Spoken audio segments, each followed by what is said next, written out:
নমস্কার, ঘরকন্যা ডায়েরির আরেকটি নতুন পর্বে সকলকে স্বাগত জানাচ্ছি। দেখুন, আজকে আমি মিষ্টি কুমড়া রান্না করছি একটু অন্যরকমভাবে। প্রথমে জল দিয়ে তারপরে কুমড়া দিয়ে সিদ্ধ করে নিচ্ছি, পরে ফোড়ন দেবো। তা এখন দিয়ে দিচ্ছি লবণ আর দিয়ে দেবো হলুদ।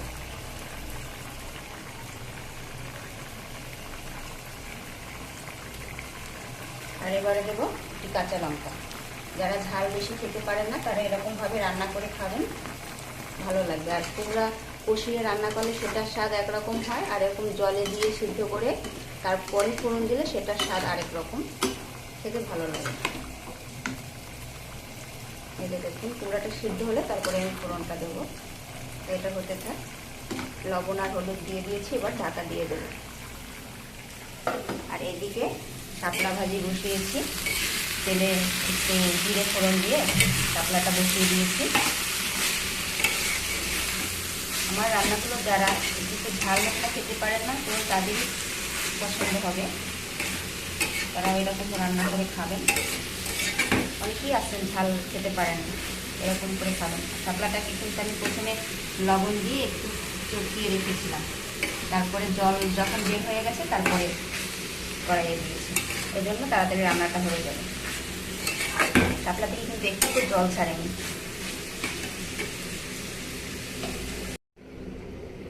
আর দেখুন, এদিকে আমি কুমড়োটাকে ফোড়ন করার জন্য কড়াইয়ে তেল গরম করে দিয়েছি, আর একটা লঙ্কা দিলাম আর দিয়ে দিলাম একটু জিরে।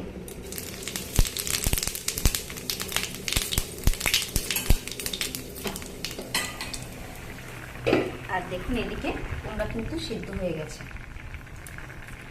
এবার এটাকে ফোড়নটাকে একটু নেড়ে নেব।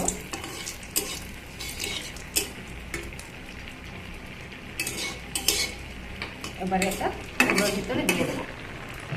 এইভাবে করে কুমড়োটা খেতেও কিন্তু বেশ ভালো লাগে।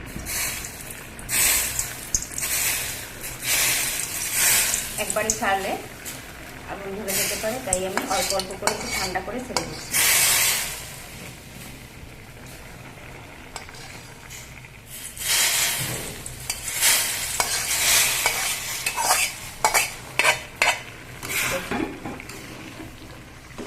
আর কুমড়োতে আমি কিন্তু দুটো তেজপাতা দিয়ে নিয়েছিলাম।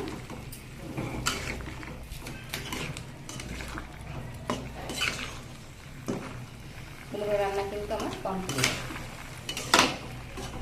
আপনারা এরকম করে খাবেন, ভালো লাগবে।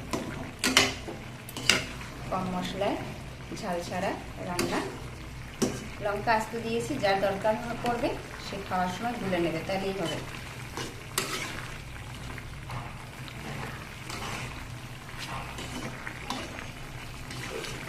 এখন একটু সময় ঢাকা দিয়ে দেবো, রান্নাটা হয়ে যাবে। রান্না কিন্তু কমপ্লিট। এখন এটাকে তুলে নেব। গ্যাসটা অফ করে দিলাম, এবার এটা ঢেলে নিচ্ছি। আবার এটা বেশি সময় হলে তখন কুমড়োটা বেশি গলে যাবে, তখন খেতে ভালো লাগবে না। এভাবেই একটু আস্তে আস্তে থাকবে, খেতে ভালো লাগবে। এই যে দেখুন। আর এইদিকে আমার শাপলা ভাজিও কিন্তু হয়ে গিয়েছে। সকালবেলা করলাম শাপলা ভাজি, কুমড়োর তরকারি।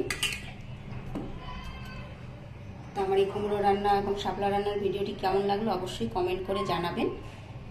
আর সকলে ভালো থাকবেন। আমার রান্নাগুলি ভালো লাগলে অবশ্যই চ্যানেলটি লাইক সাবস্ক্রাইব করে দিবেন। সকলে পাশে থাকবেন। সকলের জন্য রইল শুভকামনা। আজকে এই পর্যন্তই। নমস্কার।